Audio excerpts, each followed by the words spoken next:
잠시 뒤에 앞으로 모실 텐데요. 여전히 세월호의 진실은 단 한 발자국도 진전되지 않고 있어서 불가피하게, 그리고 여러분들 보신 것처럼 특검에서도 전혀 밝혀내지 못했어요. 하지만 우리는 우리가 밝혀내지 못한 걸 모르고 있는 것 같고 쉽게 잊은 것 같아서 다시 한번 영화를 가지고 나왔습니다. 네, 박수 부탁드리겠습니다. 유가족분들 말씀도 좀 듣고 해야 돼서 제 질문 시간은 여기서 마무리하고요. 관객분들 질문 받도록 하겠습니다. 네, 혹시 질문 있으시면 손을 들어주시면, 네, 세 번째 줄에 계십니다. 마이크가, 네. 먼저 영상 보고 되게 감동했습니다. 네, 많이 고생하셨을 것 같고, 제가 개인적으로 이제 관객으로 보니까 기자로 이제 매체에서 기자로 활동하시다가 이제 이게 취재가 관객들의 알 권리가 이제 자꾸 막히니까 영화로 넘어왔잖아요. 그러면서 이제 마음가짐도 되게 많이 삶을 바라보는 자세 많이 달라졌을 것 같고, 또 국민들이 아파하는 모습을 공감하면서 그러니까 예전 기자의 느낌과 지금 이렇게 취재하는 영화인 겸 다큐 감독으로서의 그런 느낌이 또 많이 다를 것 같다는 느낌이 듭니다. 그래서 그런 거를 좀 개인적으로 좀 듣고 싶습니다. 네. 감독이랑 기자는 많이 다르죠. 여기 옆에 계신 우리 다큐멘터리 감독님처럼 사실은 다큐멘터리는 저로서는 제가 감독이 되기를 원해 본 적도 없고 그냥 기자라도 제대로 해보자라고 하는 생각으로 오고 있기 때문에 주제 넘게 저로서는 생각이 되는데 5년 전에 다이빙배를 할 때는 정말 언론이 너무 통제되고 있는 상황이었기 때문에 세월호 자체가 금기어였어요. 여러분 믿기 어려우시겠지만 세월호 유가족들의 호소도 따라서 금기어였습니다.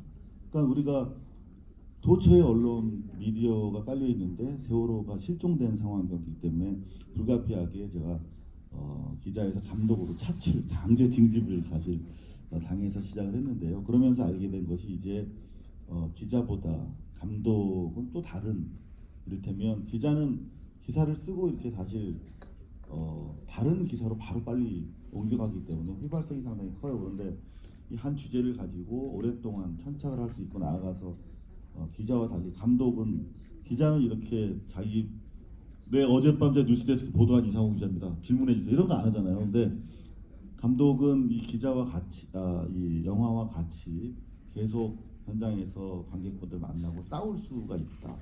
그리고 이 이야기를 좀 더 지속적으로 지구력 있게 이어갈 수 있다는 점에서 앞으로도 계속 여러모로 부족하지만 영화에 대해서 공부를 하면서 다큐멘터리 계속 제작해 보려고 생각을 하고 있습니다. 네, 또 다음 질문 받도록 하겠습니다. 네. 여기 먼저 앞쪽 네 하시고 그다음에 뒤쪽에 계신 남자분 질문 받도록 하겠습니다.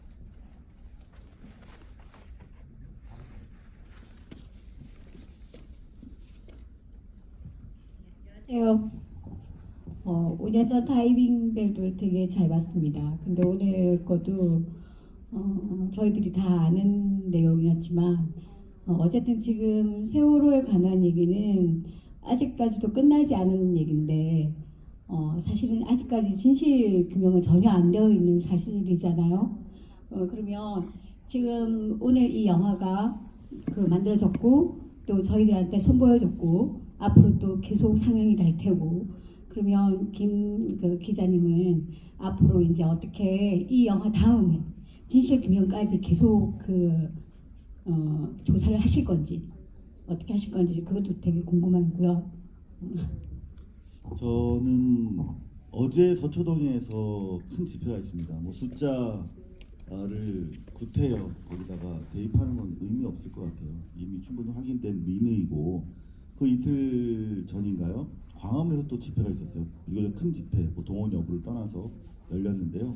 그때 그 많은 분들이 주장하셨던 게 놀랍게도 오늘 여기 주연 배우로 나왔던 박근혜 대통령을 다시 부활시키자, 복위시키자 라고 하는 주장을 한두 명이 아니라 그 많은 분들이 하고 계신다는 것, 그건 상당히 중요한 의미를 가진다고 생각해요.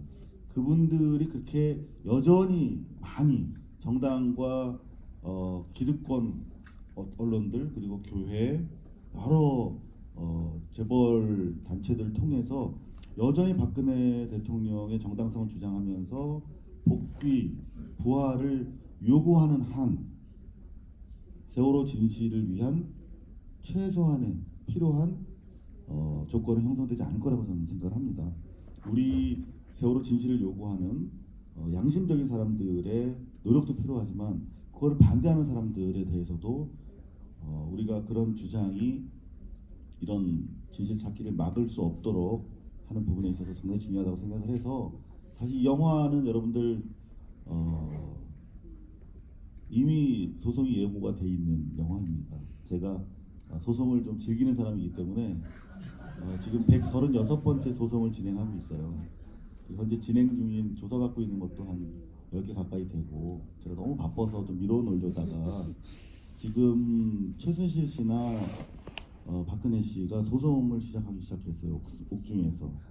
그래서 최순실 씨 같은 경우에 조국 장관을 좀 고발하려고 준비를 하고 있다는 내용이 보도가 됐죠. 이제 우리가 양심의 손으로 과거 허위와 거짓 망령들에 대해서 봉인을 제대로 하지 않으면 저렇게 대명천지에 살아나와서 진실 찾기를 방해하고 우리 정상적인 삶을 갈라놓을 수 있습니다. 그래서 소송을 사실 농담이지만 여기 이혼 소송 하신 분들 많잖아요. 대부분 한 번씩 다 해보셨잖아요. 두렵습니다. 저도 그래서 안 하고 싶은데 진실 찾기를 위해서 영화 힘겹게 꺼내 들었고요. 그리고 이 영화를 시작으로 해서 저는 이 다이빙벨이 현장 리포트였다고 생각하면 진실과 마주하기 위한 사실상 저희 첫 번째 영화라고 생각을 하고 여기 계신 유가족분들과 함께 계속해서 필요한 진실을 영화든 어떤 형식으로 담아낼 계획이 있습니다. 네, 그러면 저기 제일 뒷줄에 아까 먼저 손 드셨던 흰색 옷 입으신 분 질문 받도록 하겠습니다. 아까 잠깐 여쭤보셨는데 그 향후 이제 그 상영 계획 말씀하셨는데 그 제가 알기로는 개봉 준비 중에 있으신 걸로 알고 네, 아마 여러분들 극장이 상업 영화 위주로 운영이 되고 있어서 이런 작은 영화, 진실 찾기 영화는 극장을 받기 상당히 어려워요. 그래서 상대적으로 비중이 11월 중에 최대한 확보 가능한 극장을 가지고 상영을 하려고 합니다. 여러분들 많은 입소문 좀 내주셨으면 감사하겠습니다. 네, 울지 마시고요. 네, 질문 받도록 하겠습니다. 네, 일단 진짜 좋은 영화 감사드리고요. 개인적으로 기자님의 오랜 팬이자 올해 영화과에서 이제 기자님처럼 다큐멘터리나 저널리즘 관련해서 꿈꾸고 있는 학생이기도 한데요. 어제 제가 친구랑 서초동에 있다가 밤새고 오늘 해운대 영화제에 딱 온 거거든요. 근데 영화에서도 말씀하셨던 것처럼 마지막에 대통령이 자신의 행적을 밝혀야 되는데 그게 아니라 국민들이 밝히고 있다는 그런 말씀을 하셨었는데 사실 지금 그 어제 서초동 집회에서도 그렇고 그 기자님의 이런 작품이라던가 보도를 통해서 많은 사람들이 최순실이나 박근혜의 관계에 대해서 알아차리게 됐는데 그 이후에 지금 많이 상황이 좋아졌다, 그나마 좀 나아진 거라고 생각을 해요 개인적으로. 근데 그 이후에 지금 이제 서초동이라던가 조국 장관을 얘기하는 거라던가 그런 부분에 있어서 이제 언론의 의제 설정 기능이나 시민들의 그 시위 참여하는 방식에 대해서 어떻게 바라보시는지, 앞으로 저처럼 이쪽 분야의 꿈을 꾸는 학생이나 아니면 언론사들의 태도나 이런 거에 대해서 어떻게 바라보고 계시는지 궁금합니다. 어제 뭐 많은 분들 참여하셨고 보셨듯이 조국 장관에 대해서는 오히려 정말 정직하게 살아가고 일상을 하늘을 두려워하시면서 정말 착한 우리 시민들은 언론의 그야말로 집중포화, 용단 폭격 때문에 조국 장관에 대해서 어떻게 평가해야 될지 잘 모르겠다는 분들이 많으세요. 사실 오히려 우리 서민들이 계속 그러세요. 그런데 그 판단에 대해서는 제가 강요드리지 않겠습니다만 적어도 확실한 것은 우리가 알게 됐잖아요. 이 검찰권이라는 게 정말 다른 우리 여기 유가족분들 계시지만 세월호 진실 찾기도 좀 수사를 그렇게 좀 해주시고 검사 20명, 수사관 50명 투입해서 수십 회, 70회 가깝게 압수수색하고 그렇게 좀 해주셨으면 좋겠다. 만약에 그런 케이스가 단 하나라도 있었으면 저런 촛불이 안 일어났겠죠. 마찬가지로 최순실 게이트 역시 문이 아직 열리지 않았어요, 여러분들. 여기 영화에 나오는 많은 그 비자금에 대해서도 수사가 안 돼 있고 배후에 있을 것으로 강하게 추정되고 있는 비자금에 대해서도 한수를 위한 가시적인 성과가 드러나지 않고 있고요. 그런가 하면 박근혜 정권 치하에서 생겼던 많은 비리 의혹들이 있고 이런 국정농단과 관련돼서 직간접적으로요. 그런 부분들에 대해서 조사가 공평하고 공정하게 이루어지지 않고 있기 때문에 저게 자의적이다라고 하면서 우리 국민들이 매를 들고 광장으로 나서셨다고 생각하는데 저는 그런 의미에서라도 이 영화가 지금 들불처럼 번지고 있는 검찰개혁, 사법개혁에 대한 작은 불쏘시개로서 좀 활용되어지기를 바라고 있습니다. 혹시 네 감사합니다. 저기 유가족분들 말씀을 좀 들어보는 시간이 네, 우리 유가족분들 저 좀 앞으로 나와 주실 수 있는 분만 네. 여기 계시네요. 네. 통역 좀 부탁드리겠습니다. 네. 먼저 듣고 그러면 좀 인사 말씀 듣도록 하겠습니다.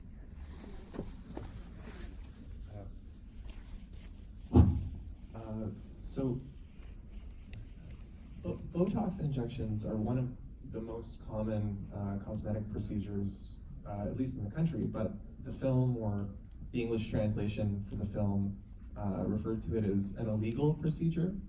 So I was wondering, like, what if we were able to prove that during those 7 hours Park Geun-hye was getting Botox injections, what would change to our understanding of the Sewol disaster or her presidency?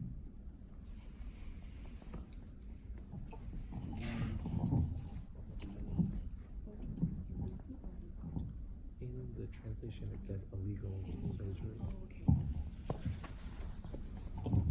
보톡스 시술은 우리가 흔히 할 수 있는 성형 수술이라고 생각합니다. 근데 영어 번역판에 이게 불법 시술이라고 나와 있었습니다. 그래서 이게 세월호의 7시간과 무슨 관련이 있는지, 또 우리 세월호 대통령의 7시간에 어떤 변화와 영향을 미쳤는지가 궁금합니다.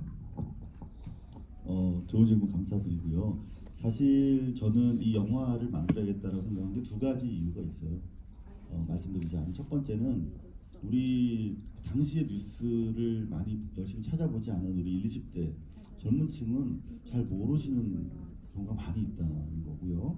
방금 저분처럼 한국에서 어떤 일이 있었는지 이해하지 못하는 외국분들이 참 많아요. 그래서 저희 다이빙벨 같은 경우는 저희가 유튜브로 지금 공개를 해놓은 상태고 영어 자막으로 많은 분들, 외국분들이 보고 계세요. 물론 부끄럽지만 알릴 건 알려야 되기 때문이죠. 그런데 답해드리면 의료 시술은 허가받은 장소, 병원, 기관에서 해야 되는데 저걸 불법 시술이라고 이야기한 것은 자격증이 있는 사람도 있고 없는 사람도 있지만 그 사람을 병원이 아닌 청와대라고 하는 주거 업무 공간으로 데려가서 시술했기 때문이고요. 그게 문제가 되는 결정적인 이유는 바로 그 시술 이후에 너무나 중요한 세월호 참사가 터졌는데 그 참사의 컨트롤 타워인 대통령이 그 시술 이후 회복 과정과 관련해서 업무를 보지 않았다라고 하는 저희가 보여드린 추정 때문이지요. 그래서 실제로 오후 5시가 넘어서 이미 참사의 골든타임이 지난 이후에 대통령이 공개적으로 나와서 지금 생각하면 저는 계속 그 복귀할수록 정말 소름이 돋아요. 전혀 모르고 있었던 거 아닙니까? 아이들이 자켓을 입고 있었다는데 왜 못 찾죠? 무슨 말이에요 이게?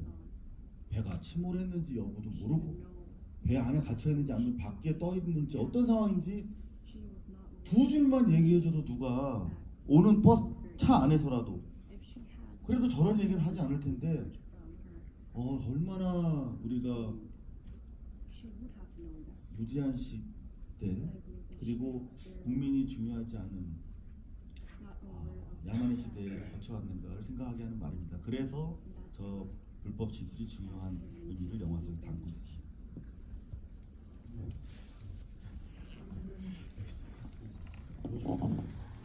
오늘 지성이 아빠 앞으로 좀 모실까요? 저 영화 속에 등장하는 지성이 아버지 지금 4.16 TV 현장에서 언론이 담지 못하는 이야기를 직접 담고 계신데요. 잠시 인사시켜드리도록 하겠습니다.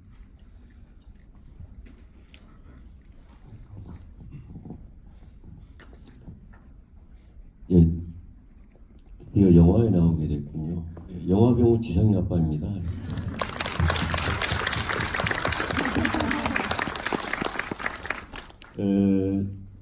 영어권에 계신 분이 있어서도 영어로 더 인사를 드려야 되네. 굿모닝. 아니 식정이니까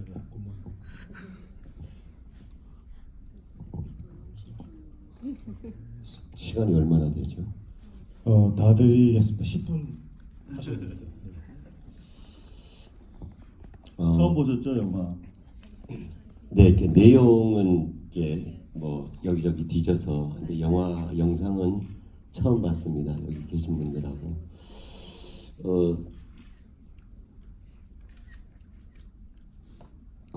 참 이게 뭐라고 표현을 해야 되나요? 대부분들 자녀에 대한 그런 꿈들을 많이 꾸시고 특히 이제 어머님들이 저희 이제 가족들 가족 협의회 이제 컨테이너에 아직도 모여서 이렇게 생활을 하시는데 어머님들 모이시면 이렇게 우리 이제 뻐꾸기 하시고 그러는데 그 아이들 꿈 얘기를 하는데 저는 정말 꿈 같아요. 그 꿈을 제가 또 뭐 촬영도 하고 영상도 만지다 보니까 잠을 못 자서 꿈을 안 꾸는 건지 그건 모르겠는데 단 한 번도 참 너무 부럽다 그럴까. 그리고 또는 좀 꿈에 대한 두려움도 좀 사실 있습니다.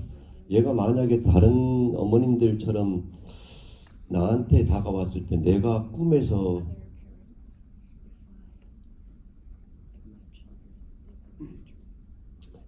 뭐 감당해낼 수 있을까 어떤 그런 이게 제가 아까 저 영상에서 저는 사실 제가 좀 나온다는 얘기를 들었긴 들었는데 제가 이거 한 거를 이걸 보고 저 때 내가 저 얘기를 했구나 이 생각이 나서 그래서 지성이의 일기장에 이런 이야기가 있어서 제가 딸이 넷이거든요. 우리 저희 지성이는 딸 중에 막내입니다. 그래서 자녀가 많다 보니까 다들 아시겠지만 좀 압박한 그런 생활 속에서 집에서 조금 문제가 발생이 되면 지성이 생각에 아빠는 왜 나만 미워해? 라고 하는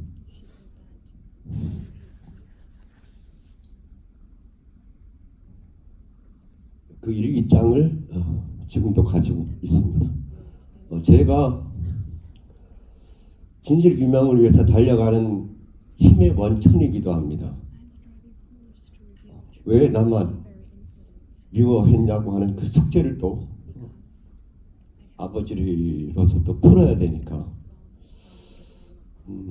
저 다른 데에 가면 이렇게 오늘처럼 울먹울먹하지 않는데 그 짧게 나오는 그 영상이 저한테 많은 생각을 해주네요. 이제 저희 여기 계신 분들도 뭐 다 많이 아시겠지만 세월호를 가족분들한테 많이 물어보시는 그런 시민분들이 많이 계셨던 시기가 있었습니다. 정말 세월호가 진실이 뭐예요?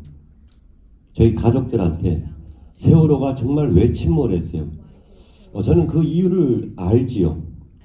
저희가 그거 이유를 안다는 게 아니고 그 물으시는 이유를 알지요. 얼마나 답답해 하시고 정말 뭔가가 있긴 있는데 그러니까 이제 저희들한테 물어서 그런 답답함이 있는데 저는 어느 정도 답을 할 수 있습니다. 지금도 우리 흔히 알고 있는 2기 특조위 4.3사 특별조사위에 가습기하고 세월호가 투트랙으로 돌아가고 있지만 지난 시절과는 특별법이 정해져서 처음에 1기 특조위가 못했던 그런 역할들 그 다음에 세월호 선체조사위원들, 대한민국에 난다 긴다고 하는 그런 선박 관련된 그런 전문가들로 꾸려진 선체조사위 그런 과정, 그리고 지금 2기 특조위가 이런 과정에서 전에는 전혀 참여를 하지 못했고 가지고 있는 모든 자료를 제공을 하는 그런 입장에서 지금도 그런 기존 틀은 유지를 하고 있지만 지금 2기 특조위에서 가족분들이 한 20여 명 특조위 자문단으로 올려 등록을 해놨습니다. 조사를 할 수 있는 조사원은 아니지만 자문을 할 수 있는, 잘들 모르시겠지만 지금 특조위가 움직이고 있는 과정들은 저는 속속들이 알고 저는 직접 조사를 찾아가기도 합니다. 그래서 여러분들이 기억하실지 모르겠지만 세월호가 침몰해 갈 때 그 연락을 받고 우리가 경찰들이 광화문에서 싸우면 체증을 하듯이 헬리콥터 중에 바로 그 체증을 전문으로 하는 CN-235기라고 하는 그런 헬기가 있습니다. 김포에서 출발을 했고 그 헬기가 가장 먼저 사고 현장에 도착했고 금방 말씀드렸듯이 그 헬기는 주요 목적이 체증인 헬기입니다. 상황을 구조가 우선이 아니고 위험 상황에 있는 사람이 보면 구명보트도 떨어뜨릴 수 있는 그런 장비를 가지고 있지만 일단 상태를 파악을 해서 각 조치할 수 있는 그런 연락을 취하는 헬리콥터. 그리고 삼천 구함 많이들 기억하실 겁니까? 1, 2, 3정 그리고 서해청 다 돌아다니고 있는 중이고 이번에도 그 헬기를 직접 좀 탑승을 해보려고 하는데 이제 조사관님들이 그 헬기는 두 분밖에 탈 수 없는 구조 형태라서 가려고 하다 태풍 때문에 또 미뤄지게 됐습니다. 제가 요 말씀을 좀 드리는 이유는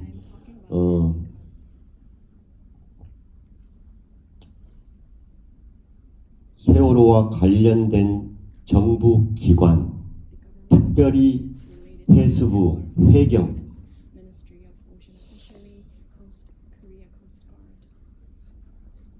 촛불 정부가 된 이후로 그분들을 만나러 제가 쫓아가는데 들어갈 때 세월호 유가족이란 이야기를 하지 않고 조사관님들하고 같이 앉아서 조사의 형태를 가져가는 과중에 제가 각자 소개를 합니다. 대하는 태도가 처음에 딱 들어가면 공통된 인사가 있습니다. 대통령이 바뀌었으니까 최선을 다해 협조하겠습니다. 그런데 조사관들이 가기 전에 어떠한 이런 서류가 좀 필요합니다 라고 그 서류를 달라고 하면 그때 찾아서 복사하기를 시작합니다. 특별한 것은 그 당시에 근무했던 사람들이 지금도 다 근무를 하는데 자리를 이동을 시켜놨어요. 다른 파트, 다른 부서, 다른 지역. 그러면 그 지역에 갔으면 그 당시의 상황들의 움직임을 함께했던 그런 배경들이나 관계 정부기관의 그런 공무원들이 있어야 되는데 삼천구함에 가면 그 당시에 근무했던 사람들은 다 휴가를 갑니다. 남아있던 사람들. 1, 2, 3정 갔더니 1, 2, 3정에 있었던 관계자들은 다 휴가를 갔습니다. CN-235기 또 512호기라고 하는 그런 하여간 가는 곳마다 단 한 명도 없이 전부 다 휴가 갔다고 제가 일부러 물어보거든요. 그런데 거기 나머지 사람들 서해청의 상황을 알아보는데 양양에 근무하는 사람, 김포에서 출발한, 지금은 그 당시에는 인천 소속이었지만 지금은 이제 항공단으로 옮겨진, 그러니까 뭐 이 A라는 지역이 가는데 B라고 있는 지역 이런 사람들이 있으니까 이 사람들한테 무엇을 물어본다는 것은 사실 조금 아주 아이러니하지요. 그럼에도 불구하고 이 과정들을 지금 조사만 할 수 있는 조사기관들이 계속 움직이는 것은 그분들이 지금 잘 못하고 있는 그런 부분들이 있습니다.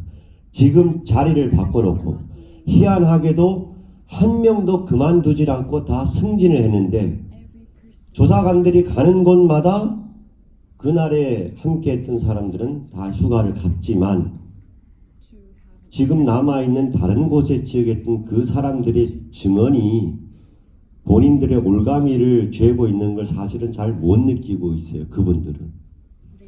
지금의 시스템이 그 당시에 자신들이 근무했던 그곳의 환경이 이쪽의 환경과 다를 바 없다는 거죠. 그래서 여러분들이 좀 기억을 하실 때 가장 무서운 것은 가늠할 수 없는 정말로 그럴까 하는 이 일들이 벌어진 이 과정에서 앞으로도 아까 이성우 기자님이 말씀하셨던 처음에는 박근혜 구속을 하지 마라, 구속 들어가서 끄집어내라, 그리고 석방시켜라. 지금은 다시 그 세력들이 뭉치려고 하는 그런 나라에 이 현실이 너무도 두렵기 때문에 그것이 바로 아까 제가 지성이가 꿈에 나오면 두려움의 그 관계가 서로 맞물려서 그래서 지금 솔직한 심정은 보고 싶긴 하지만 꿈에서 안 나왔으면 하는 그런 생각을 가지고 있습니다. 꼭 여러분들이 이 영화는 아니지요. 현실에 적응하는 발로 뛰어서 움직이는 이런 과정들이 이것이 어떤 영화를 보면서 정말 세월호가 왜 침몰했으며 왜 진실 규명이 안 된다 이걸로 하는 관점이 아니고 이렇게까지 갔던 과정에 이 다음에 무엇일 건가를 한번 고민을 제대로 할 수 있는 그런 시간들이 되었으면 좋겠습니다. 경황 없이 얘기가 너무 길었네요. 죄송합니다. 네, 감사합니다. 딱 10분 말씀해 주셔가지고요. 이제 마지막 인사 말씀만 좀 할 수 있는 시간이 남은 것 같습니다. 네, 마라톤을 영화제 근처에서 하고 있더라고요. 그래서 해운대에서 오는데 택시로 1시간 20분 걸렸거든요. 택시 안에서 마라톤을 심장이 계속 쿵쾅거리면서 왔습니다. 지난 7년도 그랬던 것 같아요. 그런데 여러분들 인터뷰에서 보셨던 것처럼 7시간에 대해서 어머님들 말씀하실 때 말씀을 잊지 못하시잖아요. 1초도 어려운 분들한테 지난 7년 동안 너무나 오랜 시간 동안 괴로움을 전해드렸는데 이 마라톤 빨리 좀 끝냈으면 하는 바람입니다. 그래서 여러분들 뭐 긴 말씀 올리지 않겠습니다. 여러모로 부족한 영화입니다만 특별히 영화음악의 거장이라고 할 수 있는 우리 조성우 감독님께서 무료로 영화음악을 도와주셨어요. 그분께 꼭 감사드리고 싶고요. 그리고 저희 고발뉴스 후원 회원님들 도움으로 완성할 수 있었습니다. 부족합니다만 언론이 바뀔 줄 알았지만 쉽게 바뀌지 않잖아요. 세월호에 대해서 지금은 스스로 지워버린 상태, 더 이상 뉴스 찾아보기 어렵지 않습니까? 우리 지성이 아버님께서 말씀하셨지만 특별수사단을 요구하고 계세요. 그런 부분들이 이 영화를 통해서 목소리가 낼 수 있도록 부족하지만 여러분들 좋은 소문 내주시고 11월에 전국 극장에서 만날 때 여러분들이 좀 마중물이 좀 되셨으면 좋겠습니다. 감사합니다. 네, 이상 마치도록 하겠습니다. 감사합니다. 네.